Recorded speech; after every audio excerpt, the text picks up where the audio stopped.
Hello दोस्तों, नमस्कार। बहुत स्वागत है आपका एग्ज़ाम गुरुजी चैनल के डेली करंट अफेयर्स के वीडियो में। आज 4 अक्टूबर 2020 है और आज की वीडियो की पीडीएफ डाउनलोड करना मत भूलिएगा। ये पीडीएफ आपको हमारे टेलीग्राम चैनल से मिल जाएगी। उसके अलावा ये पीडीएफ आप एग्ज़ाम गुरुजी की ऐप से डाउनलोड कर पाएंगे और ऐप को आप डाउनलोड कर सकते हैं गूगल प्ले स्टोर से एग्ज़ाम गुरुजी सर्च करके। तो आज ही आप डाउनलोड कर लीजिए और ऐप पर आपको डेली करंट अफेयर का फ्री टेस्ट मिलता है, तो ये भी लगाना मत भूलिएगा। आगे बढ़ेंगे, बात करें हमारे कोर्सेज और टेस्ट सीरीज के बारे में। मध्य प्रदेश जेल प्रहरी के लिए, एमपीपीएससी के लिए टेस्ट सीरीज, एमपीपीएससी के लिए प्रिंटेड नोट्स हिंदी और इंग्लिश दोनों माध्यम में, और फुल कोर्स अवेलेबल है। अधिक जानकारी के लिए आप इन नंबर्स पर व्हाट्सअप कर सकते हैं। आगे बढ़ेंगे, बात होगी थॉट ऑफ द डे की। जो आज का हमारा मोटिवेशनल पावरफुल थॉट है कि आपका मन जो है वो दुनिया का सबसे शक्तिशाली हथियार है। आपका मन, यकीन मानिए, इतना ज़्यादा शक्तिशाली है कि आपको दुनिया की हर वो चीज़ दिला सकता है जो आप प्राप्त करना चाहते हैं। क्योंकि हमारा मन जो होता है, इसी में विचारों का आगमन होता है, और जिस प्रकार के विचार हमारे मन में आते हैं उसी प्रकार की आदतें हमारी मन से पहले क्रिया बनती है, काम होते हैं, और धीरे धीरे वो काम जब लगातार चलते रहते हैं तो वो आदतें बन जाती हैं, और यही आदत आगे जाके स्वभाव में परिवर्तित होती है। तो आपका मन जो होता है दुनिया का सबसे शक्तिशाली हथियार होता है। आपका मन जो चाहता है वो आपको बना सकता है, जो आप करना चाहते हैं वो कर सकते हैं, बशर्ते आपको आपके मन को अपने काबू में रखना होगा, जो कि थोड़ा सा मुश्किल टास्क है। अगर आप ये कर पाए, अगर आपने आपके मन को अपने हिसाब से चलाना शुरू कर दिया, तो दुनिया में आपसे ताकतवर, आपसे सफलतम व्यक्ति कोई नहीं होगा। इसी थॉट के साथ आगे बढ़ेंगे, बात करेंगे क्योंकि रिवीजन कल के पड़ेंगे करंट अफेयर के प्रश्नों का। पहला प्रश्न है कि वैश्विक भारतीय वैज्ञानिक सम्मेलन वैभव, इसका उद्घाटन किसके द्वारा किया गया? तो उसका उद्घाटन प्रधानमंत्री नरेंद्र मोदी ने किया। दूसरा प्रश्न, अंतर्राष्ट्रीय अहिंसा दिवस कब मनाया जाता है? तो ये दिवस जो है 2 अक्टूबर को मनाया जाता है, महात्मा गांधी जी की जयंती पर। तीसरा प्रश्न, भारत और किस देश के बीच दूसरा द्विपक्षीय नौसेना अभ्यास 3 अक्टूबर को उत्तरी बंगाल खाड़ी के बोंगो सागर में शुरू होगा, और ये भारत और बांग्लादेश के बीच में होता है। दूसरा प्रश्न, देवयानी उत्तम गोबार खोबारगड़े, ये किस देश में भारत के इनको अगले राजदूत के रूप में नियुक्त किया गया है? तो ये कंबोडिया में भारत की राजदूत नियुक्त की गई है। पांचवा प्रश्न है कि किस देश के सेतवे पोर्ट का संचालन भारत द्वारा किया जाएगा? और ये सेतवे पोर्ट म्यांमार में है। छठवां प्रश्न है कि भारत ने प्रधानमंत्री, राष्ट्रपति और अन्य वीवीआईपी के लिए 2 एयर इंडिया 1 विमान तैयार करवाए हैं, और ये विमान कौन से हैं? तो ये बोइंग 777 हैं। सातवां प्रश्न है कि इसरो के 2025 में होने वाले शुक्र मिशन में कौन सा देश शामिल होगा? तो इसमें जो है फ्रांस शामिल होगा। और आठवां प्रश्न है कि ट्राइब्स इंडिया ई मार्केट प्लेस की शुरुआत किसके द्वारा की गई है? तो इसकी शुरुआत की गई है अर्जुन मुंडा के द्वारा। नवा प्रश्न है कि विद्यालयों और आंगनवाड़ी केंद्रों में स्वच्छ जल उपलब्ध कराने के लिए कितने दिवसीय अभियान की शुरुआत की गई है? तो 100 दिवसीय अभियान की शुरुआत की गई है। वहीं 10वां प्रश्न है कि स्वच्छ भारत पुरस्कार के तहत स्वच्छ सुंदर सामुदायिक शौचालय श्रेणी, इसमें किस राज्य ने पहला स्थान हासिल किया है? तो इसमें गुजरात ने पहला स्थान हासिल किया है। वहीं 11वां प्रश्न है कि ऑनलाइन ट्यूटोरियल कंपनी वेदांतु का ब्रांड एम्बेसडर किसे बनाया गया है? तो ये बनाया गया है आमिर खान। और 12वां प्रश्न है कि किस प्रदेश में किसानों के लिए YSR जल कल योजना की शुरुआत की गई है? तो ये शुरुआत की गई है आंध्र प्रदेश में। ये थे हमारे कल के पड़ेंगे करंट अफेयर के प्रश्नों का क्विक रिवीजन। आगे बढ़ेंगे, आज के प्रश्नों की बात करेंगे। और आज के करंट अफेयर का पहला प्रश्न है कि प्रधानमंत्री नरेंद्र मोदी ने किस प्रदेश के रोहतांग में अटल सुरंग को राष्ट्र को समर्पित किया, यानी इसका लोकार्पण किया गया? और ये लोकार्पण किया गया है हिमाचल प्रदेश में, यानी कि बी ऑप्शन प्रश्न का सही उत्तर है। डिटेल देख लीजिए क्या है। तो प्रधानमंत्री हैं नरेंद्र मोदी, और इनके द्वारा हिमाचल प्रदेश के अंदर रोहतांग दर्रे का आपने नाम सुना होगा, ये यहीं पर स्थित है, पास में ही। तो रोहतांग जगह का नाम है। यहाँ पर इम्पॉर्टेंट है सामरिक रूप से, यानी युद्ध वगैरह अगर कभी कंडीशन आती है चाइना के साथ में, तो ये सुरंग बहुत इंपॉर्टेंट होगी। और ये सभी मौसमों में खुली रहने वाली सुरंग है। इसका नाम है अटल सुरंग। इसको राष्ट्र को समर्पित किया गया है। करीब 10,040 फीट की ऊंचाई पर है, 9.02 किलोमीटर लंबी है, और ये दुनिया की सबसे लंबी सुरंग है। और इस सुरंग को, ये सुरंग जो है मनाली को लाहौल स्पीति घाटी से जोड़ती है। तो ये आप याद रखिएगा कि ये सुरंग कहाँ से कहाँ को जोड़ती है, कई बार ये पूछ लिया जाता है। अब पिछले करंट अफेयर में मैंने आपको बताया था कि प्रधानमंत्री नरेंद्र मोदी जी ने कोसी रेल महासेतु को भी राष्ट्र को समर्पित किया था। ये बिहार में है। और हिमाचल प्रदेश के बारे में बताया था आपको कि नई राष्ट्रीय शिक्षा नीति 2020 को लागू करने वाला देश का पहला राज्य हिमाचल प्रदेश बना है। तो ये आप याद रखेंगे। बात करेंगे दूसरे प्रश्न की कि सेना प्रमुख एम एम नरवाने, विदेश सचिव हर्षवर्धन श्रृंगला ये 4 अक्टूबर से किस देश के 2 दिवसीय दौरे पर जाएंगे और ये पहुंच रहे हैं म्यांमार, यानी कि ए ऑप्शन प्रश्न का सही उत्तर है। डिटेल देख लीजिए क्या है। तो सेना प्रमुख हैं जनरल एम एम नरवाने और विदेश सचिव है भारत के हर्षवर्धन श्रृंगला। ये 4 अक्टूबर को 2 दिन के दौरे पर म्यांमार के लिए जाएंगे और यात्रा के दौरान ये वहाँ की जो काउंसलर है आंग सान सू की और कमांडर इन चीफ है सीनियर जनरल मिन आंग हेलाइंग, इनसे मुलाकात करने वाले हैं। और पड़ोसी पहले की जो भारत की नीति है एक्ट ईस्ट नीति है, इसके तहत म्यांमार के साथ भारत अपने संबंधों को सर्वोच्च प्राथमिकता देता है और दोनों देशों के जो आपसी हित हैं, दोनों देशों का जो द्विपक्षीय सहयोग है कैसे बढ़ाया जाए, इन्हीं सब चीज़ों को लेकर दोनों देशों में चर्चा होगी। बात म्यांमार की करेंगे तो यहाँ की राजधानी नेपिदा है, प्रधानमंत्री यू विन मिंट है और स्टेट काउंसलर यहाँ की आंग सान सू की है और मुद्रा यहाँ की क्याट है। चलिए मैप में मैं आपको म्यांमार लिए चलता हूँ। तो जैसा कि आप स्क्रीन पर देख पा रहे हैं ये हमारा भारत है और हमारे भारत से अगर आपको म्यांमार जाना है तो मूव करना पड़ेगा आपको थोड़ा सा पूर्व में। यहाँ पर आप देखेंगे जो भारत के दक्षिण पूर्वी उत्तर पूर्वी राज्य हैं उन उत्तर पूर्वी राज्यों के साथ में म्यांमार की सीमा लगी हुई है। ये म्यांमार है जिसकी राजधानी यहाँ पर आप नेपिदा देख पा रहे होंगे। आसपास देश तो इस तरफ ये बांग्लादेश की सीमा लगती है, ये भारत की सीमा है, ये चाइना की सीमा है, यहाँ पर देखेंगे ये लाओस की सीमा है, ये थाईलैंड की सीमा है और नीचे बंगाल की खाड़ी लगी हुई है। आगे बढ़ेंगे, बात करेंगे अगले प्रश्न की। अगला प्रश्न आए आपके सामने, उससे पहले म्यांमार से संबंधित एक करंट अफेयर पिछला जो मैंने आपको बताया था उसके बारे में बता दूं कि म्यांमार में स्थित सितवे बंदरगाह इसका संचालन भारत अगले वर्ष की पहली तिमाही में शुरू करेगा, तो ये भी आपको याद रखना है। बात तीसरे प्रश्न की होगी कि भारत के नीति आयोग और किस देश के दूतावास ने डीकार्बोनाइजेशन के समर्थन में स्टेटमेंट ऑफ इंटेंट पर हस्ताक्षर किए हैं और यह हस्ताक्षर हुए हैं नीति आयोग और नीदरलैंड के दूतावास के बीच में, यानी कि डी ऑप्शन प्रश्न का सही उत्तर है। डिटेल देख लीजिए क्या है। तो भारत का नीति आयोग और नीदरलैंड का दूतावास जो कि नई दिल्ली में स्थित है, इसने स्वच्छ और अधिक ऊर्जा को हासिल करने के लिए डीकार्बोनाइजेशन और ऊर्जा संक्रमण एजेंडा, यानी कि ये दोनों देश मिलकर स्वच्छ ऊर्जा को बढ़ावा देंगे, इन्हीं सब चीज़ों के लिए एक SOI स्टेटमेंट ऑफ इंटेंट इस पर हस्ताक्षर किए हैं और इस पर नीति आयोग के CEO जो हैं अमिताभ कांत और भारत में जो नीदरलैंड के राजदूत हैं मार्टिन वैन डेन वर्ग, इनके द्वारा हस्ताक्षर किए गए।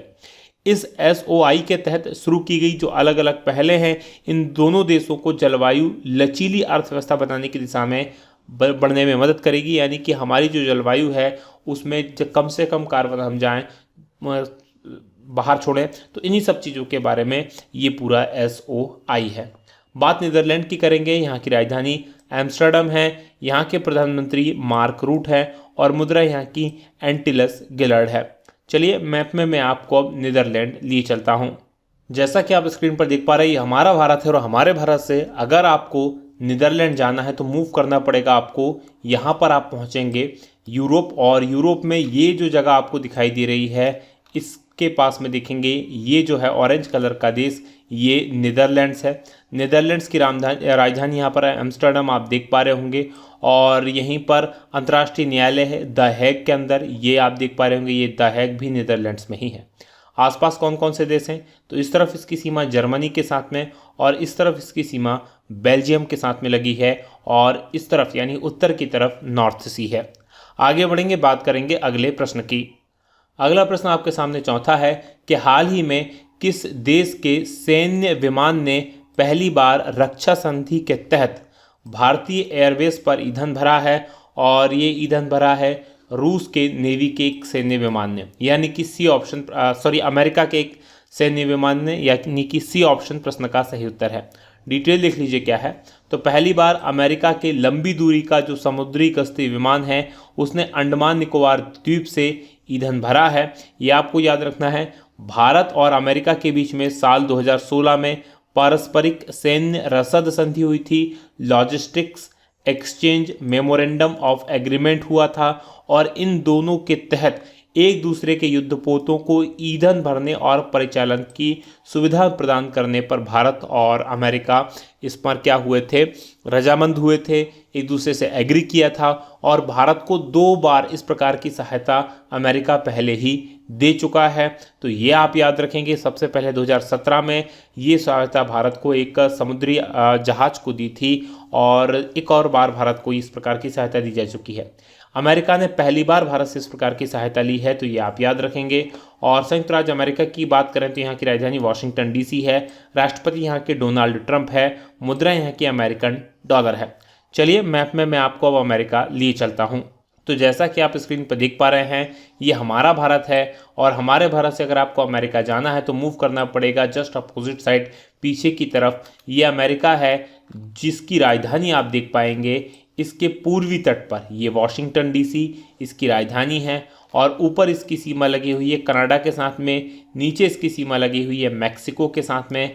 इस तरफ इसके 2 देश हैं, एक है यहाँ पर आप देख पाएंगे क्यूबा और यहाँ पर आप देख पा रहे होंगे ये देश है बहामास, राइट। और यही जो मियामी यहाँ पर बीच एक्चुअल में यहाँ से लेकर ये बहामास और इस तरफ आप देखेंगे तो इसी को कहा जाता है बरमुडा ट्रायंगल, ये आप याद रखेंगे।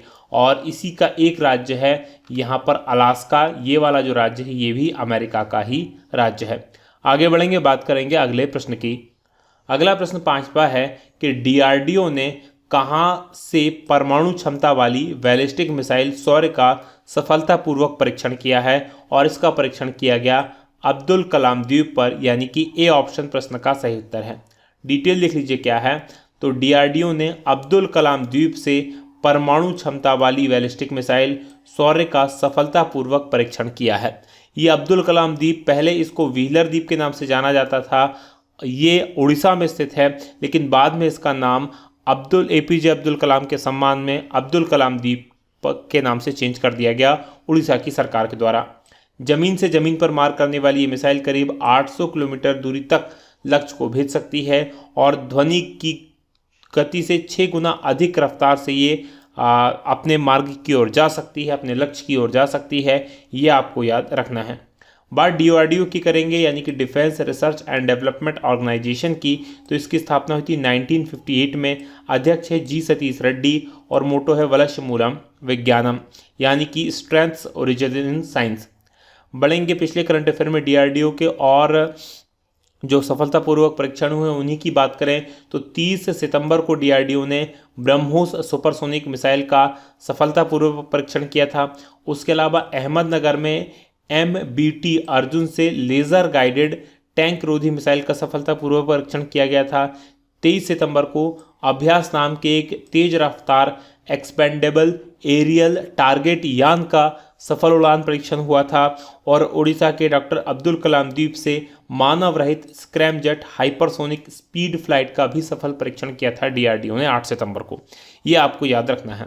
बात 6वें प्रश्न की होगी कि भारतीय तटरक्षक पोत बेसल कनकलता बरुआ, इसको कहाँ कमीशन किया गया है, तो इसको कमीशन किया गया है यानी कि तटरक्षक में शामिल किया गया है, भारतीय तटरक्षक बल में ये शामिल किया गया है कोलकाता में, यानी कि सी ऑप्शन प्रश्न का सही उत्तर है। डिटेल लिख लीजिए क्या है। तो भारतीय तटरक्षक पोत बेसल कनकलता बरुआ, इसको कलकत्ता में कमीशन किया गया भारतीय तटरक्षक बल में, और ये garden rich ship builders and engineers limited के द्वारा बनाया गया फास्ट पेट्रोल बेसल की श्रृंखला का 5वां और अंतिम पोत है। और ये जो भारतीय तटरक्षक पोत है बेसल कनकलता बरुआ, ये नाम एक युवा स्वतंत्रता संग्राम सेनानी थी असम की, जिनको असम में गोली मार दी गई थी भारत छोड़ो आंदोलन के दौरान, तो उन्हीं के नाम पर इसका नाम कनकलता बरुआ रखा गया है। तो ये असम की थी, ये आपको याद रखना है। बात करेंगे अब हम 7वें प्रश्न की कि घरेलू रेटिंग एजेंसी इकरा के अनुसार फाइनेंशियल ईयर 2021 में भारतीय अर्थव्यवस्था में कितने प्रतिशत की गिरावट आएगी। तो इसका मानना है, इकरा का मानना है कि 11% की गिरावट आने वाली है, यानी कि बी ऑप्शन प्रश्न का सही उत्तर है। डिटेल देख लीजिए क्या है। तो घरेलू रेटिंग एजेंसी है इकरा और इसने देश का जीडीपी अनुमान जारी किए हैं।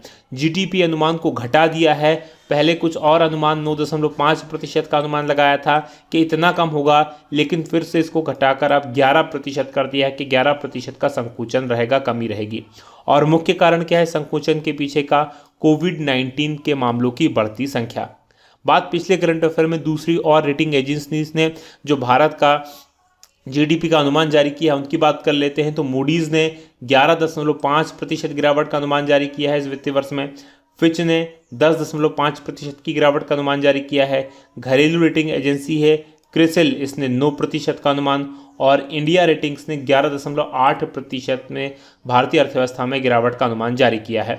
बात 8वें प्रश्न की करेंगे कि किस राज्य के पहले और भारत के 20वें, ये 20 नहीं है, 20वें मेगा फूड पार्क की शुरुआत की गई है, और ये शुरुआत की गई है केरल में, यानी कि डी ऑप्शन प्रश्न का सही उत्तर है। डिटेल लिख लीजिए क्या है। तो खाद्य प्रसंस्करण क्षेत्र के विकास को और तेजी से बढ़ाया जाए केरल के अंदर, इसी को लेकर केरल का पलक्कड़ जिला है, यहाँ पर इस राज्य का पहला और देश का 20वां मेगा फूड पार्क इसकी शुरुआत की है, और इस पार्क में करीब 450 से 500 करोड़ रुपए का कारोबार होगा, और ये पार्क करीब 5000 व्यक्तियों को प्रत्यक्ष रूप से या फिर अप्रत्यक्ष रूप से रोजगार देगा, और करीब 25,000 से ज़्यादा किसानों को इससे फ़ायदा होने वाला है। तो जो पिनरई विजयन हैं केरल के मुख्यमंत्री, और जो वर्तमान में खाद्य प्रसंस्करण मंत्रालय के मंत्री हैं नरेंद्र सिंह तोमर, उनके द्वारा इसका शुरुआत की गई है, लॉन्च किया गया है। बात केरल की करेंगे तो यहाँ पर मैप में देखेंगे ये केरल है, यहाँ की राजधानी तिरुवनंतपुरम है, मुख्यमंत्री पी विजयन है, राज्यपाल आरिफ मोहम्मद खान है। लोकसभा की 20 सीटें हैं, राज्यसभा की 9 सीटें हैं, और विधानसभा की यहाँ पर 141 सीटें हैं। प्रमुख राष्ट्रीय उद्यानों की बात करें तो एराविकुलम नेशनल पार्क यहाँ पर है, साइलेंट वैली नेशनल पार्क यहाँ पर है, पेरियार नेशनल पार्क है, अनाईमुडी शोला नेशनल पार्क है, और माथी केतान शोला नेशनल पार्क है। वही प्रमुख बांधों में इडुक्की बांध है पेरियार नदी पर, पिची बांध है मनाली नदी पर। बात 90 प्रश्न की होगी कि किस राज्य ने सड़क मरम्मत योजना पथश्री अभियान का शुभारंभ किया है, और इसका शुभारंभ किया गया पश्चिम बंगाल के मुख्यमंत्री ममता बनर्जी के द्वारा, यानी कि ए ऑप्शन प्रश्न का सही उत्तर है। डिटेल देख लीजिए क्या है। तो पश्चिम बंगाल राज्य के द्वारा पथश्री योजना का एक नई योजना है, इसकी शुरुआत की गई है, और ये एक सड़क मरम्मत योजना है, और यहाँ राज्य भर की करीब 1200 किलोमीटर वाली सड़कों के 7000 खंड से अधिक हिस्सों को मिशन मोड में समयबद्ध तरीके से मरम्मत की जाएगी। बात करें हम पश्चिम बंगाल की तो यहाँ पर आप देख लीजिए ये पश्चिम बंगाल स्थित है, और 26 जनवरी 1950 को इसका गठन हुआ था। कलकत्ता इसकी राजधानी है। मुख्यमंत्री कौन है? तो ममता बनर्जी हैं। राज्यपाल जगदीप धनखड़ हैं। लोकसभा की यहाँ पर 42 सीटें हैं, राज्यसभा की 16 सीटें हैं, और विधानसभा की 295 सीट हैं। वहीं प्रमुख राष्ट्रीय उद्यानों की बात करें तो सुंदरवन नेशनल पार्क यहाँ पर है, नेवरा वैली नेशनल पार्क है, सिंगलीला नेशनल पार्क है, बुक्सा टाइगर रिजर्व है, गोरुमरा नेशनल पार्क है, और जलदापरा नेशनल पार्क है। बात 10वें और अंतिम प्रश्न की होगी कि आईपीएल में सबसे ज़्यादा मैच खेलने वाले खिलाड़ी कौन बन गए हैं, और ये बने हैं महेंद्र सिंह धोनी, और इन्होंने रोहित शर्मा के रिकॉर्ड को तोड़ दिया है। डिटेल लिख लीजिए क्या है। तो महेंद्र सिंह धोनी सबसे ज़्यादा आईपीएल मैचेस खेलने वाले खिलाड़ी बन गए हैं, और इन्होंने इनकी जो टीम है चेन्नई, उसकी अपने साथी खिलाड़ी सुरेश रैना को पीछे छोड़ा है अधिक मैच खेलने के मामलों में। अब इन्होंने अभी तक 194 मैच इन्होंने खेल लिए हैं, और एक ही टीम के लिए अगर सबसे ज़्यादा मैच खेलने के रिकॉर्ड की बात करें तो ये रिकॉर्ड विराट कोहली के नाम है। इन्होंने बेंगलोर टीम के लिए 180 मैचेस खेले हैं। बात आज के हमारे करंट अफेयर की यहीं तक होगी। अब कल का सवाल मैंने आपसे प्रश्न पूछा था कि हाल ही में सुरेश अंगड़ी का निधन हो गया है कोरोना के कारण, और ये किस मंत्रालय के मंत्री थे? तो ये केंद्रीय रेल राज्य मंत्री थे, यानी कि सी ऑप्शन प्रश्न का सही उत्तर है। आप में से काफ़ी सारे लोगों ने इस प्रश्न का सही उत्तर दिया। ये सी ऑप्शन सही है, डी पे गलत जगह उत्तर लग गया है, तो आप कंफ्यूज मत होना। ये वीडियो का जितने भी उत्तर दिया इस प्रश्न का उन सभी को बहुत बधाई, और आज के प्रश्न का उत्तर देना मत भूलिएगा। आज का हमारा प्रश्न है कि राफेल की पहली महिला पायलट कौन होंगी? बहुत ध्यान से दीजिएगा उत्तर, कंफ्यूज मत होइएगा नामों में, तो उत्तर जरूर कमेंट बॉक्स में मुझे दीजिएगा। और ये वीडियो कैसा लगा बताना मत भूलिएगा। आज की बात करेंगे ही समाप्त। आप लोगों का बहुत बहुत धन्यवाद। जय हिंद, जय भारत।